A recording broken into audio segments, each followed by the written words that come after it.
I'm the one between lunch and this presentation. Okay. Those are generally the good ones. And also, it's what's the chance that it'll be Boomi and MuleSoft going one after other, right? We are the leaders in the same quadrant, right? I think so. Yeah, good start. So Santosh, I lead customer success for retail and consumer goods vertical for MuleSoft. We are a Salesforce company. We got acquired in 2018. And again, like many of us, my journey has been I started as a developer, computer science grad. So I did engineering for 7 years, and then completely 180-degree I did sales for two and a half years. Then did account management in consulting space for 5 years, and then jumped into CS. So I've been in CS for last about 5.5 years. And today, what I want to talk about is high touch. Everybody understands that the whole purpose of high touch is the largest customers. We want to have more focus, and we want to give them the treatment that they deserve, right? The thing that I have seen lack in many of the cases is the high touch approach isn't intentional. We just think that we put a person who is constantly talking to the customer, they have a humongous amount of value, right? What I want to demystify today, at least from my experience, is how we have tried to codify it so that this high touch process is very much value driven, right? So this one, just a data point, whether we like or not, whether you're a PLG, SLG, whatever, right? You will end up in the 80-20 model. You would have 25-30% customers driving 80% ARRs, right? And then high touch becomes a default motion for those customers. You have to have heavy investment in that to grow your revenue. So for example, for us, our largest expansions or even largest deals every year are always from expansion. Rarely we would have a land deal even 1/5 of size of the largest expansion. So these customers are the most critical customers. We are always tuned in. The problem is when we start in the beginning, we assume that if we have named CSM model for all of those accounts, they will just thrive, right? So some of the myths that we had is high touch means high value. Maybe, maybe not, right? If the CSM is having 2 times a day call around support issues with your customer who is a senior developer, probably not high value. At least the leadership who bought, they don't see the value. High touch means high adoption. Maybe, maybe not, right? Again, if the CSM is not intentional about moving the customer in the journey stages, they are stuck. Like, in the last presentation, we were talking about onboarding. Sometimes onboardings are 3 months, and sometimes customers stuck in onboarding for a year, right? Because again, that intentionality, right? How do you codify to know that you are exiting that stage, right? And finally, it's stronger. High touch means stronger partnership. Maybe. With whom? The senior developer? And does that partnership, that's a great partnership. Does that help move the needle? Are we going up the chain in terms of the organization? Are we talking to the executives? Are we seen as one of the trusted partners, right? So again, all of this, what it lacks without intentionality, without a codified approach, is you just put somebody who's senior there, has executive presence, but they're just grinding away. And some cases we are seeing success, and some cases not. We can't go back and see why we are seeing success wherever we are, right? So my experience, right, this is what we look at. We look at 4 things in the recipe of really making the high touch success, customer success work. One, of course, is the team, and I'll talk more about it. What do I mean when I talk about team? Then the journey, right? The journey that we want customer to take. And when I talk about journey, I don't talk about some internal journey. This is a customer-facing journey which we tell them in the onboarding that a typical MuleSoft customer goes through these stages in these timings, on average these timings, right? So that they exactly know the journey they have to take, right? And I'll go more details about it. Then plays. Now plays would be generally people like create a huge playbook, many a times not even keeping customer in mind because these seem the right ones. But play is so key related to the journey because the play should ideally checkbox a milestone in a journey or move them to the next stage. Otherwise, what's the point of a play? You're just executing for some conversation. And then finally, how do you bring this together? I think a lot of conversation today happened is like, how do you get everybody on board? How do you make everybody is in the same page? How do you make customer in the same page? How do you make partner in the same page? So you need to have some kind of a governance framework to bring all this together, right? So So when I talk about team, I think everybody spoke about it. CS is the quarterback, but the team is the whole account team, right? So actually my signature reads this: CS is everybody's responsibility and everyone else. That's exactly my signature internally reads. And every presentation that starts, when I do a quarterly presentation, it starts with the same line as well, right? Every time sales wants more from CS, we want more from sales, right? If everybody is going to take up responsibility of making the customer successful, sales becomes inevitable. Customers want to invest in technology that is driving outsized value for them, right? But the value comes first, and then the sales happens, right? So these two themes, if everybody comes on board, the magic happens, right? And this is what I continue reinforce in my conversation with my cross-functional leaders. And that's where you need the whole ecosystem, right? CS, sales, services, partner. And in the onboarding itself, we actually tell customer this is our ecosystem. Be very, very transparent. We have these teams, an entire army supporting you, and this is their responsibility. By the way, I'll be your quarterback. You don't need to remember this, but please know there is an entire team working in the background to make you successful, right? Customer should know this. It doesn't need to be an internal document, right? But generally, we are the quarterback other than commercial conversation, right? Then we pull in sales. Journey, right? This is an example of a journey, but this is a customer-facing artifact, right? So each stage of a journey, we create a definition. What does that journey stage mean? So what does plan mean? What does build foundation mean? What does scale and each of that mean? What are the milestones they need to generally meet for each of those journey stages? And when do they think that they have done with that stage? What's the exit criteria? 4 things they think, oh yeah, I'm done with these. I have my training plan. I have my success plan and something else. Okay, I'm good with the plan phase. I go to the next, right? So it is the easiest way for customers to keep honest whether they are progressing in the journey stage or not, rather than having just a conversation with the CSM. This is a very, very transparent way that has worked on, right? And so we codified it probably 2.5 years back because we were having the same challenge that each customer was taking a different kind of a journey and they were not sure whether they're progressing at the speed that they should be and what is relative to other customers in the retail and consumer goods and overall industry, how they're progressing. And this made the storytelling very, very easy, right? So what we did from here, we developed our plays. So we had a lot of plays. What we try to do is fit in those plays into those journeys. So in the plan stage, what plays can we execute as a CS team, right? To either help them meet a milestone or progress a stage. So for example, we will do a training workshop to tell you all the different training offerings that we have and the different ways we train. So in person, digital and all that. And with that, what will come out as a training plan. So the customer says, now I have a training plan to train my customer. So that's one of the activities that's finished in the planning. So we, for example, we will do a KPI definition workshop. And that helps customer define that, okay, these are the metrics or the benchmarks that I need to show progress on to see or calculate that I'm getting value from the platform, right? So similarly, each phase, we defined which plays that we want to execute to progress the customer, right? Again, going back a step, these are the crown jewel customers in our portfolio, right? We have a lot of resources available to throw at because we want to make them successful. The problem is the coherence, right? Coherence and a consistent strategy. Now, if I have an amazing CSM who has experience, he used to execute really well. And if I had somebody who's not so amazing, it used to vary. Now with the framework, everybody knows at least these are the major guardrails that I want to follow. So we build that consistency across our teams in executing this, right?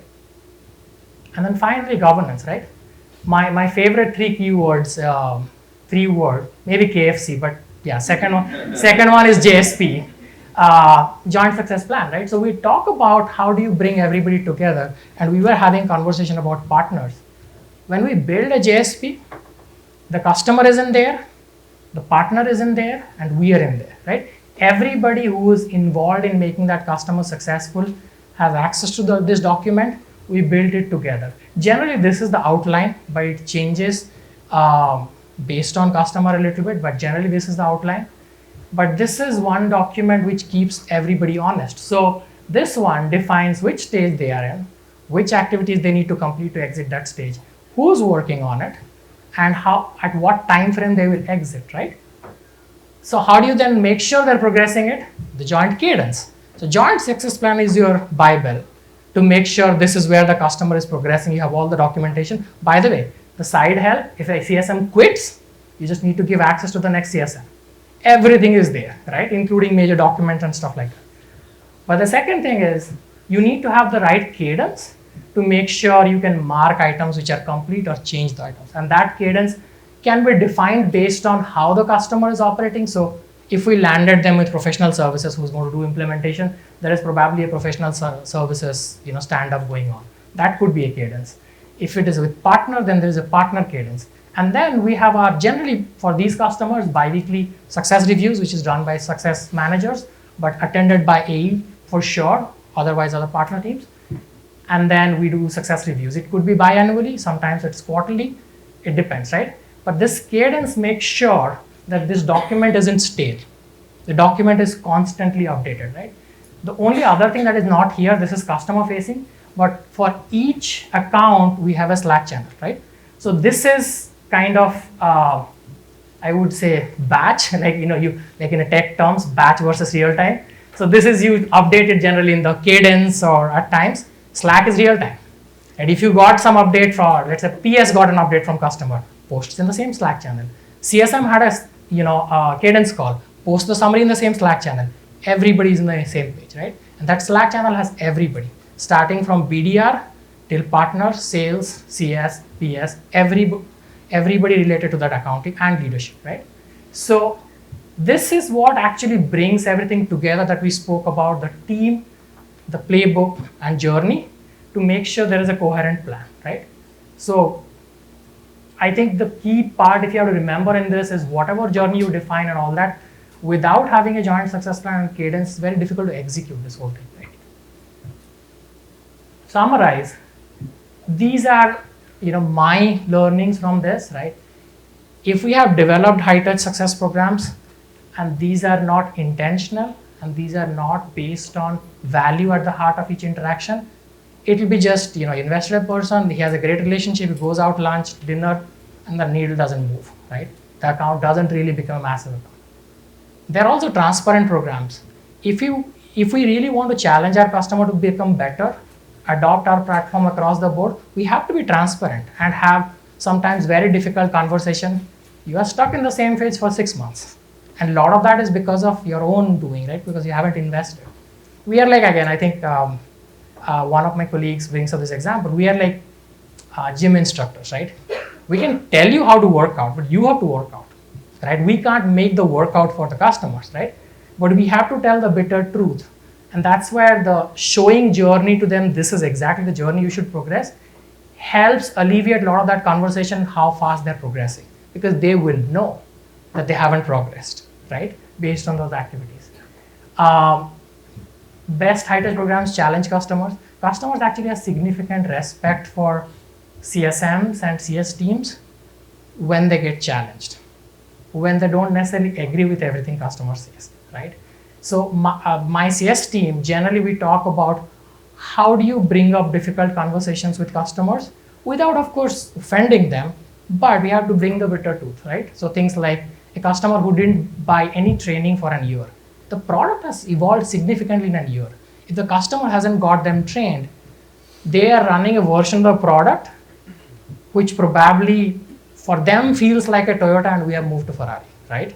Because I don't like this Toyota. It's not Toyota anymore if you know the product. So, and that creates a churn as well. We can talk to them, yeah, you are an ESB. No, we are an automation platform. You're talking about ESB, which was 6 years back, because you never upskilled them, right? And then finally, this is the high point of it. When done well, these deliver outsized expansion. So when you talk about sales alignment, sales absolutely gets on board with it because their biggest deals get closed through these accounts. Like biggest by a massive margin compared to land deals, right? So there's never a conversation about whether we should invest in this or not. I think sales is more concerned that if we are going more like low touch and tech touch, this is what they love it, because complete alignment, everybody is driving towards more use cases and growth, right? So yeah, that's what I had. Any questions that I can answer? Thank you, Santosh.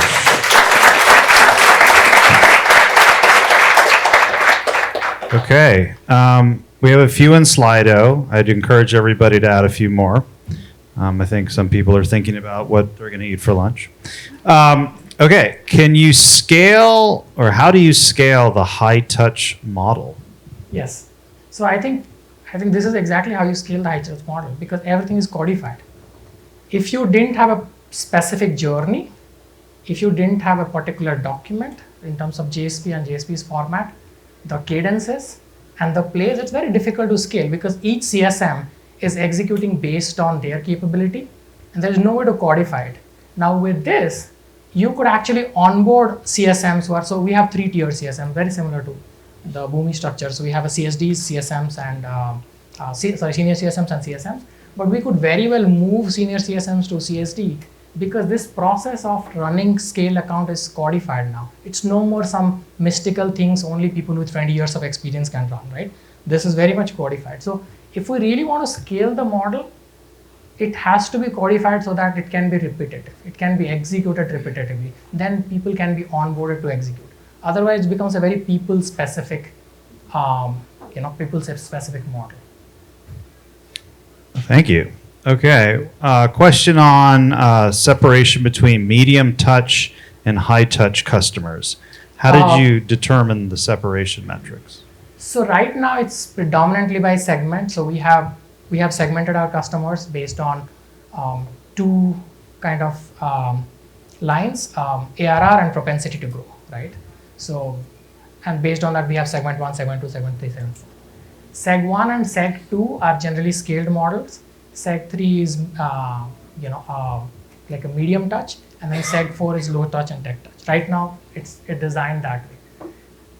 What dynamically changes is as the customers expand, the ARR number changes. So they get moved between segments. Also, if there are M&As or stuff like that, propensity to grow changes. So for example, if you put, you won't put Kroger in Seg 2, but let's say if Kroger was in Seg 2 and Kroger bought Albertsons and the revenue became 30 billion more, you would probably move them to Seg 1 because now their propensity to buy has increased because their revenue has increased significantly, right? So they keep moving between segments as well, the customers. It's a dynamic segmentation model. And the difference right now between scaled and medium touch is just the rigor of execution, right?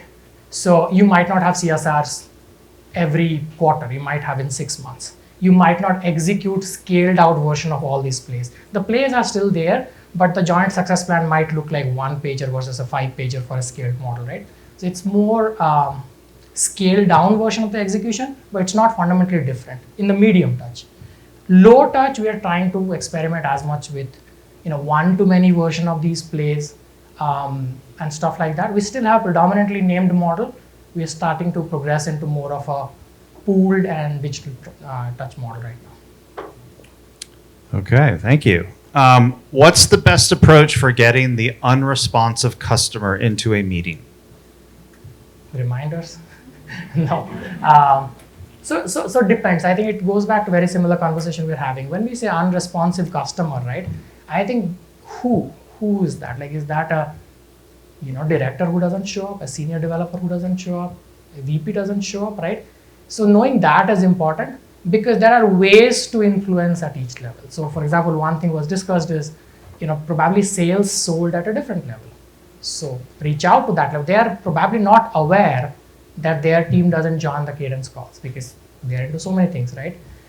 We have an advantage which is unique to us because we are a Salesforce company. So Salesforce has relationships and we will see if they have relationship there where they can influence.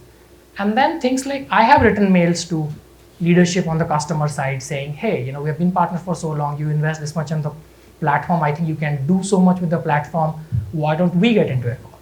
Or same thing my sales counterpart can do as well, right? So there are multiple ways to reach out to customers to get them into calls, right? And then finally, if nothing works, just say that there is a security incident and you have to do a patch upgrade. Everybody shows up. Everyone, I'll tell you, shows up. Oh my. Okay. Question about high touch customers. How do you think about high touch customers that are mature, advanced, don't need a lot of hand holding, yet spend a lot of money to get allocated a high touch CSM? So it's we have debated it for a while, right? One thing is customers are never fully mature because the product is not constant, right? Your product is constantly moving. So customer which we thought is mature 3 years back now looks like legacy because we moved from an on-prem to cloud model. They look like on-prem customer. So one thing I would always challenge when we say a fully mature customer, mature means what? At a point of time. But the product is constantly evolving and moving. If you are in any of the technology platform, we can't even recognize our products from 2 years back. And for customers, 2 years is nothing. 1 year itself takes to get something out of the door for a lot of legacy customers, right? So they're never fully mature. The other thing we have discussed between sales and CS is for the customers where there is probably no more upside. These are enterprise licenses. Who takes a lead?